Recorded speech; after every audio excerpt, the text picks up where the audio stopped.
తాకట్టులో ఉన్న బంగారాన్ని విడిపించి ఆ రోజున్న మార్కెట్ ధర కట్టి మిగిలిన డబ్బును మీకు అందిస్తుంది కొమ్మూరి గోల్డ్.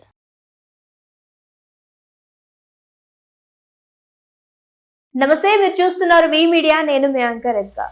కాకినాడ తునికి సంబంధించినటువంటి సిహెచ్ అగ్రహారంలో ఏదైతే జాహ్నవి పాప మిస్సింగ్ అన్నటువంటి కేసు గురించి మనం ఎన్ని రోజులుగా మాట్లాడుకుంటున్నా ఆల్మోస్ట్ గా 21 days అవుతుంది. ఇప్పటికి పాప మిస్ అయ్యి ఎలాంటి ఆచూకీ కూడా లేదు. అయితే ఇప్పుడు వచ్చినటువంటి ఇంట్రెస్టింగ్ విషయం ఏంటంటే, సో కేసులో కొత్త కోణాలు ప్రతిరోజు ఒక్కొక్కటి కనిపిస్తూనే ఉంది. ఆ మధ్య కాలంలో కుక్క వెళ్ళిపోవడం, మళ్ళీ తిరిగి రావడం, లేదంటే ఏదైతే పాప గురించి మాట్లాడుకుంటూ ఉన్నారో ఈ కొండ చిలువలు వీటి గురించి సవి తిని ఉండొచ్చు, లేదు అని అంటే సో క్రూర మృగాలు కూడా ఏదైనా పీక్కొని తినుండొచ్చు, ఇలాంటివి కూడా చాలా విన్నాము. లేదంటే కిడ్నాప్ పరంగా కూడా చూస్తూ ఉన్నాము. సో ఈ కోణంలోనే కుక్క 3 రోజుల తర్వాత మళ్ళీ తిరిగి రావడం అనే విషయం గురించి మాట్లాడుకుంటే, సో ఈ కుక్క వెళ్ళి మళ్ళీ వచ్చి మళ్ళీ దానికి ఒక ట్రాకర్ అనేది అమర్చిన తర్వాత ఇది మళ్ళీ లోపలికి వెళ్ళి 2 రోజుల తర్వాత తిరిగి వచ్చింది. సో ఇదంతా చూసుకుంటే కుక్క గురించి కూడా అంటే ఇది ఒక క్లూగా వస్తుంది అనుకున్నారు. కానీ ఆ తర్వాత ఒకసారి సీసీటీవీ ఫుటేజ్ ఏదైతే గ్రామంలో సీసీటీవీ ఫుటేజ్ తీసుకున్నప్పుడు కుక్క అసలు ఏదైతే పొలం లోపల నుంచే రాలేదు, ఈ పాము ఆయిల్ ఏదైతే తోట ఉందో అక్కడ నుంచి ఇది ఆ గుడి పక్కన ఉన్నటువంటి లైన్ లో నుంచి డైరెక్ట్ గా పొలం లోపల నుంచి లోపలికి వచ్చినట్టు చూశారు. అంటే అప్పటి వరకు అది ఏ రోజు 13వ రోజు దీన్ని కనుగొన్నారు. అంటే ఇప్పటి వరకు కూడా ఏమి ఎలాంటి ఇన్ఫర్మేషన్ లేదు. ఆ ఒక్క విషయాన్ని కనుక్కోవడానికి వీళ్ళకి 13 రోజులు టైం పట్టిందని కూడా ఆ మధ్య ఆరోపణలు అయితే రావడము, నిజంగా పోలీస్ శాఖను కూడా చాలా వరకు కూడా మాట్లాడటం అనేది జరిగింది. ఇంతవరకు ఏం చేస్తున్నారు, ఒక చిన్న పిల్లని అంటే ఇంత టెక్నాలజీ ఉన్నప్పటికీ ఓ చిన్న పిల్లని కనుక్కోలేకపోయారనే వివాదాలు కూడా ఆ మధ్య వింటున్నాయి. సో టిల్ ఇవాళకి 21 days అవుతుంది పాపం మిస్సింగ్ అయ్యి. ఇప్పుడు పోస్ట్ మార్టం రిపోర్ట్ అంటే ఆల్మోస్ట్ 10 రోజులు అవుతుంది కుక్క చనిపోయి కూడా. మరి దానికి ఏం జరిగింది, ఎవరైనా విషయం పెట్టుంటారా, లేదంటే ఇంకేమైనా జరుగుంటుందా అనే కోణంలో కూడా దర్యాప్తు చేస్తూ ఉన్నారు. సో ఆ ఆధారాల కారణంగా పోస్ట్ మార్టం రిపోర్ట్ ఏదైతే అటాప్సీ రిపోర్ట్ ఉందో అది వచ్చింది. సో దాంట్లో నివేదికలో ఏమైతే ఉందంటే అవి అందరినీ కూడా షాకింగ్ కు గురి చేసాయని చెప్పొచ్చు. అది ఆకలికి తాళలేక ఒక ఇన్ఫెక్షన్ అయ్యి సో కుక్క చనిపోయినట్టు వచ్చింది. అంటే ఇప్పటి వరకు ఉన్నటువంటి క్లూ ఏదైతే ఉందో, సో ఇది వరకు కూడా కుక్క వస్తుంది, లేదంటే కుక్క లోపలికి వెళ్ళింది మళ్ళీ వస్తుంది, దాని త్రూ ఏదైనా జాహ్నవి పాప ఎక్కడుందో తెలుసుకుంటారు అనే వాళ్ళకి ఇది ఒక నిస్సహాయ అని చెప్పొచ్చు. తల్లిదండ్రులు కూడా కంటతడి పెడుతున్నారు. ఎందుకంటే నిన్నటితో చూసుకుంటే 20 days కి సో ఏదైతే ఎన్డీఆర్ఎఫ్ బృందాలు అలాగే అటవీ శాఖ బృందాలను మొత్తాన్ని కూడా తాత్కాలికంగా నిలిపివేయాలి అని చెప్పేసి చెప్పడం, ప్రభుత్వాల నుంచి ఆదేశాలు రావడం జరిగింది. సో దాని ద్వారా బంధుమిత్రులు కావచ్చు చాలా వరకు కూడా పాప గురించి కంటతడి పెట్టినటువంటి శోక సముద్రంలో మునిగిపోయారని రెండో వరకు మనం మాట్లాడుకున్నాం. ఏదైతే కుక్క యొక్క టాప్సీ రిపోర్ట్ వచ్చిన తర్వాత కేసు ఇంకా మీదకి ముందుకు వెళ్ళబోతుంది అనుకునే వాళ్ళకి ఈ రోజు ఒక పెద్ద బిగ్ షాక్ తగిలిందని చెప్పొచ్చు. ఎందుకంటే కుక్క చనిపోయింది, ఎవరు దాన్ని ఏమీ చేయలేదు, అది ఆకలికి తాళ్ళకి. ఎందుకంటే పాపతో పాటు ఇది కూడా వెళ్ళిపోయింది కాబట్టి సో ఎక్కడ కూడా ఫుడ్ దానికి దొరకలేదు. సో ఆ కారణంగానే క్షీణించిపోయి అది ఆకలితో అలమటించిపోయి చనిపోయినట్టు తెలుస్తుంది. మరి ఎందుకని కుక్క బిహేవియర్ డిఫరెంట్ గా మారిపోయింది? బేసికలీ ఏంటంటే కుక్కలు చాలా ఫ్రెండ్లీగా ఉంటూ ఉంటాయి. అది ఏదైనప్పటికీ దానికి ఒక ముద్ద పెడుతున్నారంటే ఇంకా విశ్వాసంగానే ఉంటూ ఉంటుంది. అలాంటిది జాహ్నవి వాళ్ళ మదర్ తోటి ఏదైతే కుక్క రాగానే బిహేవ్ చేసినటువంటి తీరుందో, Jan 6th కి పాప వెళ్ళిపోయింది. ఇది 9th కి మధ్యాహ్న సమయంలో కుక్క మరలా తోటల నుంచి వచ్చినట్టు గుర్తించారు. ఆ రావడంతోనే తల్లి దగ్గరికి వెళ్ళి చాలా అంటే ఆక్వర్డ్ గా బిహేవ్ చేయడం, దాని చున్నీ లాగడము, ఆవిడ చున్నీ లాగడము. సో అలా మదర్ వెళ్ళి పాప గురించి అడుగుతున్నప్పుడు కొంచెం డిఫరెంట్ గా వియర్డ్ గా బిహేవ్ చేయడము.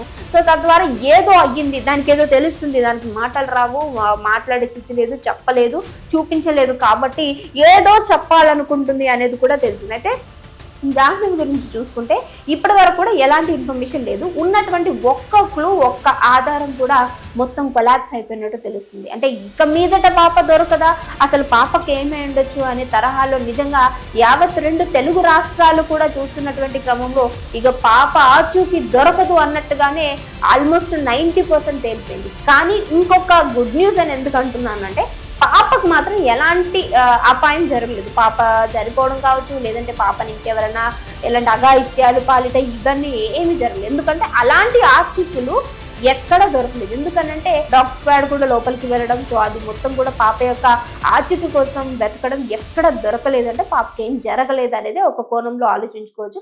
ఇంకో కోణంలో ఏదైతే జీడి పిక్కలు ఏరుకోవడానికి అక్కడ మనుషులు వస్తుంటారో వాళ్ళు కూడా సో కొన్ని బ్యాగ్స్ తెచ్చుకుంటుంటారు, బుట్టలు లాంటివి మీరు చూస్తూ ఉంటారు, సో స్క్రీన్ మీద మీకు కనిపిస్తుంటాయి. అలాంటి ఒక పెద్ద పెద్ద బుట్టలు తెచ్చుకుని 2 ఏళ్ల పాప బుడ్డ తింటుంటే అది బుడంకాయ లాగా దాన్ని తీసుకొని లోపల వేసుకొని వెళ్ళిపోవచ్చు. సో అలాంటిది ఏదైనా జరుగుండొచ్చు. ఎందుకంటే అక్కడ ఉన్న వాళ్ళకి చాలా ఆల్మోస్ట్గా ఆ కాకినాడ నియర్ పరిసర ప్రాంతాల్లో తునికి సంబంధించిన వరకు ఒకసారి చెక్ చేసుకుంటే ఆల్మోస్ట్ 2 ఏళ్ళు, 3 ఏళ్ళు, 5 ఏళ్ళు పిల్లలే ఎక్కువగా కిడ్నాప్ అయినట్టు, అలాగే మిస్సింగ్ కేసు ఎక్కువగా నమోదైనట్టు తెలిసినాయి. సో ఈ క్రమంలో కొంతమంది పిల్లలు దొరకడం, ఇంకొంతమందికి ఏమన్నా జరిగి ఉంటే అవి కూడా 2-3 రోజుల్లో, అంటే చాలా ఆడుగా 2-3 రోజుల్లో తెలిసిపోయి ఉంటుంది. కానీ 21 రోజులు అయినప్పటికీ జాహ్నవి యొక్క పాప అసలు దొరకలేదు. అంటే ఎవరైనా జిడిపిక్కలు ఏరుకోవడం వచ్చిన వాళ్ళకి ఎప్పుడన్నా పాప కనిపించుండొచ్చు. ఎందుకనంటే ఆల్రెడీ జాహ్నవి అంటే ఇంకొక సిస్టర్ చిన్న ఒక 1 ఇయర్ బేబీ కూడా ఉంది కాబట్టి వీళ్ళు అది గుర్తించవచ్చు. లేదంటే పరిసర ప్రాంతాల్లో ఉన్న వాళ్ళే ఇక్కడ పాప ఉంది మీకు కావాలంటే ఇస్తామని డబ్బులు కూడా మాట్లాడే అవకాశం అక్కడ కనిపిస్తూ ఉంది. ఎందుకంటే ఏదైతే ఫెన్సింగ్ నుంచి పాప బయటికి వెళ్ళాలి, ఆ ఫెన్సింగ్ అంతా కూడా ఎలక్ట్రిక్ కనెక్షన్ ఉంది. సో ఎలక్ట్రిసిటీ తోటి పాస్ అవుతుంది ఆ ఫెన్సింగ్ అంతా అంటున్నారు. ఆ ఫెన్సింగ్ నుంచి కుక్క దాటేయడం చాలా ఈజీ, ఎందుకంటే అది చాలా ఎత్తుల నుంచి దూకేస్తుంది. కానీ పాప మాత్రం కొంచెం తగిలినా సరే అక్కడ షాక్ పుట్టి అక్కడికక్కడికే చనిపోయే ప్రమాదాలు కూడా అవకాశాలు చాలా వరకు ఉన్నాయి. కానీ లేదు అంటే ఎవరు తెలిసిన వాళ్ళు పాప అక్కడ నుంచి లేపండి. నిన్న మన వీడియోలో కూడా మనం అదే మాట్లాడుకున్నాం. సో ఏదన్నా తెలిసిన వ్యక్తులైతేనే మనం ఫాస్ట్గా వాళ్ళ దగ్గరికి వెళ్ళడానికి చూస్తారు. అది కూడా చిన్నపిల్లలైతే మా బాబాయో పిన్నియో లేకపోతే ఇంకెవరో వగేరా వగేరా ఒక రిలేషన్షిప్ ఉంటేనే, అది కూడా చిన్నపిల్ల కాబట్టి ఎక్కువ శాతం వాళ్ళని చూస్తేనే వాళ్ళ దగ్గరికి వెళ్తారు. సరే ఫర్ ఎగ్జాంపుల్ ఒక 6-5 సంవత్సరాల పిల్లలు అంటే ఏదైనా చాక్లెట్ ఆశ చూపిస్తే వెళ్ళిపోతారు. కానీ చిన్న పిల్లలు 1 ఇయర్, 1.5 ఇయర్, 2 ఇయర్స్, ఈ ఇయర్లో పిల్లలు చాక్లెట్ ఇస్తానంటానో బిస్కెట్ ఇస్తానంటానో వెళ్ళరు. వాళ్ళు తెలిసిన వ్యక్తులు అయితేనే వాళ్ళ దగ్గరికి ఎత్తుకుంటాను అని అంటే వెళ్ళడానికి చాలా ఎక్కువగా ఇంట్రెస్ట్ చూపిస్తూ ఉంటారు. అలాంటి దర్యాప్తును చూస్తే బహుశా ఎవరో తెలిసిన వ్యక్తులే ఇది చేసి ఉండొచ్చు.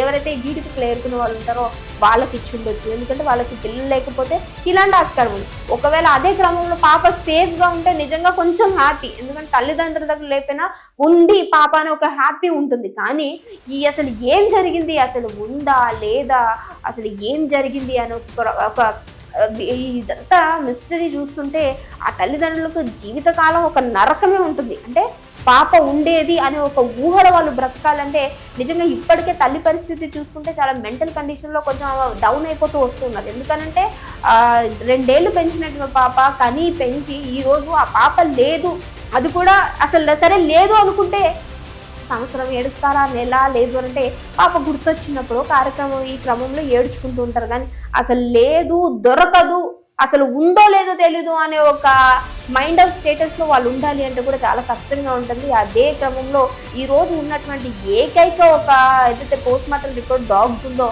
అది కూడా అసలు దీనికి క్లూయే లేదు. అది జస్ట్ ఆకలితోటో తినకో చనిపోయింది అని తెలిసినప్పటి నుంచి నిజంగా భయాందోళన ఇంకొక ఎక్కువైపోయింది. ఇంకా మీదట పాప ఆచూకీ దొరకదేమో అని. అసలు ఈ క్రమంలో చూసుకుంటే అసలు ఈ విషయంలో ఈ పాప ఎక్కడ ఉంది, అసలు దొరుకుద్దా లేదా అనేది కూడా చాలా మిస్టరీగా, అంటే మనం వీడియోస్లో ఎప్పుడైనా గుర్తొచ్చినప్పుడే మాట్లాడుకోవాలేమో, పాప కనిపించదేమో. సారీ టు సే దిస్, ఇలా చెప్పడం కూడా చాలా మందికి కొంచెం హర్టింగ్ అనిపించవచ్చు. బట్ నిజంగానే అసలు పాపకి కానీ ఎవరో కిడ్నాప్ చేశారని మాత్రం చాలా క్లియర్ కట్గా తెలుస్తుంది. ఎందుకంటే ఏదన్నా ఒకటి హాని జరుగుంటే మాత్రం ఫెన్సింగ్ తలిగినా లేదంటే ఏదైనా క్రూర మృగం తినేసినా, కానీ అక్కడ ఉన్నటువంటి SICA వీళ్ళందరూ కూడా ఇప్పటి వరకు మేము 12 ఏళ్ళుగా ఇక్కడ సర్వీస్లో ఉన్నాం కానీ ఎలాంటి క్రూర మృగాలు ఈ అడవిలో సంచరించినట్టు కానీ ఏ ఆచూకీ కూడా మనకు కనిపించలేదు. కాబట్టి పాపను ఎవరో కిడ్నాప్ చేసి ఉంటారు అనే విధంగానే ఉంది.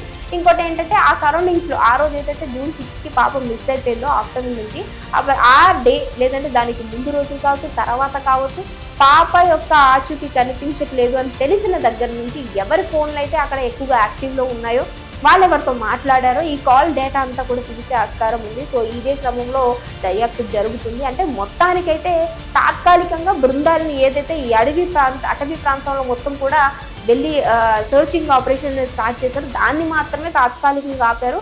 మిగతా ఏదైతే ఈ సర్చింగ్ బయట కిడ్నాపింగ్ రిలేటబుల్ కావచ్చు, లేదంటే జనాల దగ్గర నుంచి ఎంక్వైరీ చేసేది మాత్రం ఆపలేదు అనేది అయితే తెలుస్తుంది. చూడాలి మరి ఈ అటాప్సీ రిపోర్ట్లో అయితే ఏం లేదని వచ్చింది. ఇంకా పాప ఎక్కడుంది, వస్తుందా లేదా, లేదంటే ఎవరైనా కిడ్నాప్ చేస్తున్నారని కూరలో అంటే ఆశ నిజంగా తల్లిదండ్రులకి ఒక ఊరట కలిగించేట విషయం కలుగుతుందా లేదా అనేది కూడా చూస్తూ ఉండాలి. సో పాప గురించి మీరు కూడా దొరకాలి ఫాస్ట్ గానీ మేము మా మీడియా తరఫు నుంచి కూడా ఆశిస్తున్నాం. సో మీరు కూడా డెఫినెట్గా చాలా మంది కూడా ఇప్పటికే ప్రేయర్స్ చేస్తూ ఉన్నారు పాప ఖచ్చితంగా దొరకాలి అని. ఇంకేదైనా ఇంట్రెస్టింగ్ టాపిక్ ఉంటే మీ అందరి ముందుకు వస్తూ అప్పటి వరకు చూస్తూనే ఉండండి.